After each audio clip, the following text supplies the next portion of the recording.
We are back with another deal of the week breakdown review, and in this video, you guys are seeing me in my new office, which is here in Miami, Florida. I have nothing behind me. The office is just barely getting set up. If you guys can see the camp behind the camera, you would see 15 boxes, and so we're in the process of working through that. But I wanted to take you guys through this deal of the week breakdown, mainly because it's a market that we don't really work in a lot, and I don't see a ton of people going after these properties for short-term rentals, but I know that they still do really well on Airbnb regardless. This property is actually located in Cascade, Colorado, and it was a single family house. Lot size square footage on this property is 4,440.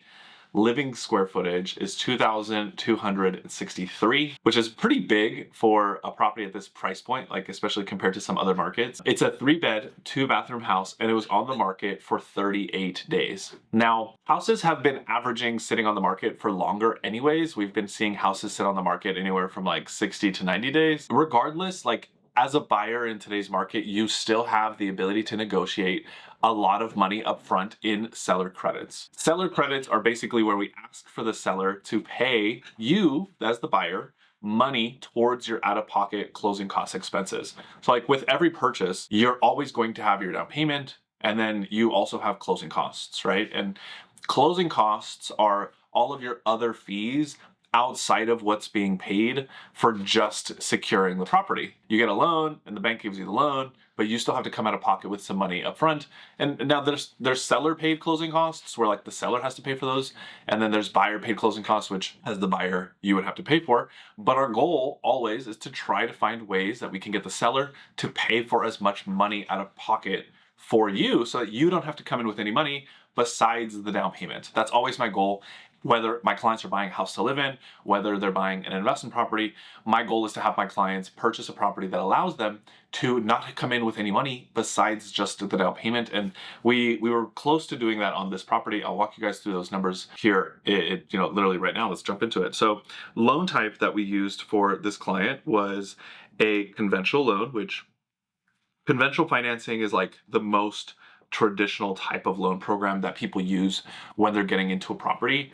There's 3 different types of conventional loans. You have a primary residence conventional loan, second home conventional loan, and investment loan conventional loan. And now each one really just has different down payments. So it's kind of like a 5, 10, 15% down payment structure. For this client, it was a single family house. And so we were able to do it with a second home loan or a vacation home loan.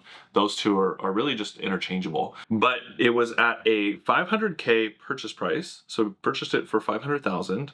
The property ended up also appraising for the $500,000. And then down payment was 10%, which comes out to $50K here in this scenario. Interest rate that we got on this deal was at a 7.375. which is relatively accurate for where second home loans have been. Second home loans have really similar pricing to investment loans. So like second homes and investments are pretty much the same in terms of closing costs and interest rates. Back in the day, like 2020, 2021, they actually used to be the same as primary residences, which was insane. Like imagine getting a whole 1% lower rate just because you're buying a second home, not as an investment. So I wish that those days would come back, but we'll see what happens with the market kind of switching around in these next like 16 to 18 months.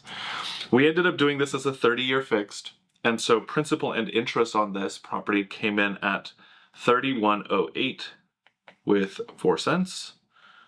And then homeowners insurance came in at $265 with 15 cents. Property taxes here were a little bit lower. They came in at $149 with 81 cents. The monthly PMI was also low. This client actually had a credit score that was over 740. And something to note, when you have a credit score that's over 740 is you're actually in the best pricing bracket. I know it's cool to have bragging rights for having like an 800 plus credit score, but honestly, if you're over 740, you're automatically in the best pricing adjustment for both like interest rates as well as closing costs and everything else. It really doesn't matter whether you have a 740 or an 850. So because of that reason, PMI was at the lowest, which came in at $86. I talk about PMI as like the cost of doing business because when you have PMI, it's because you're putting less than 20% down. But in reality, it's like, why would we bring an additional $50,000 in this example just to save $86 a month? Like, it just doesn't make sense. And most people would rather just keep that 50K in their pocket and, spend it on the property or spend it on another house, right? So that's how I always like to look at PMI. Yes, you're spending more money every single month, but like, would you rather park an extra 50K in the house that you can't get it back until you sell? Like, it just doesn't make sense to me. And I always make sure that my clients have a good understanding of that before we actually jump into making a decision on a lower or a larger down payment.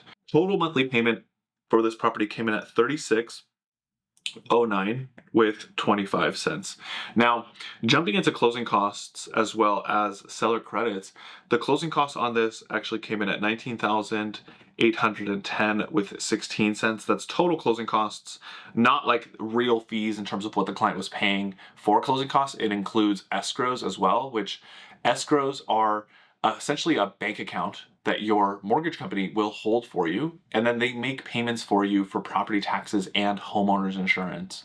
So what they'll do is they'll actually collect this money every single month. And so like the $265 for insurance, the $149 for property taxes, they'll put that money into a bank account, and then when those bills become due, they'll go and pay it for you. So in this example, that's also already included in closing costs. Seller credits came in at $9,500, which was what we had negotiated. And so in addition to that, we also had some adjustments in other credits just for the time of the year. So those were that's like additional money back from the seller, which actually put our total out of pocket at $59,465 with 28 cents.